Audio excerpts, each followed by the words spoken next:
Tonight, hope in the race for a vaccine. Pfizer is set to file an emergency authorization this week for its coronavirus vaccine with the FDA. The drug company says new test results show the vaccine is 95% effective and also protects older people who are at most risk of dying. Correspondent Mark Irons reports. Mark?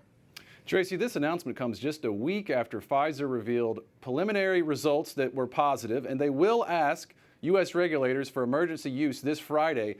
Meanwhile, Catholics may be asking if this vaccine and others are ethical options. Pro-life organizations have been following these developments closely. Coronavirus case numbers are on the rise around the world as vaccine makers share hopeful news. Pfizer and its German partner Biontech say they have completed phase 3 and gathered final data of their COVID-19 vaccine. Latest test results show it jumped from 90 to 95% effectiveness. Biontech's CEO on the promising results. The risk for getting COVID-19 if you are vaccinated is 20-fold less as compared to having no vaccine. The National Catholic Bioethics Center has described the Pfizer vaccine as an ethical option. On EWTN Pro-Life Weekly, the president of the NCBC said no aborted fetal cell lines were used in the vaccine development. It's a new type of vaccine, the mRNA type, similar to the Moderna vaccine that does not use any cell lines whatsoever in its production. So in that case, there are no cell lines involved in its development or production.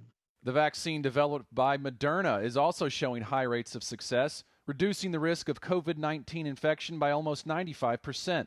The pro-life Charlotte Lozier Institute calls it one of the ethically uncontroversial COVID-19 vaccine programs. The Moderna vaccine and the Pfizer vaccine that are using what's called RNA. It's an RNA strategy in which there are no cells that are used at all in the production process.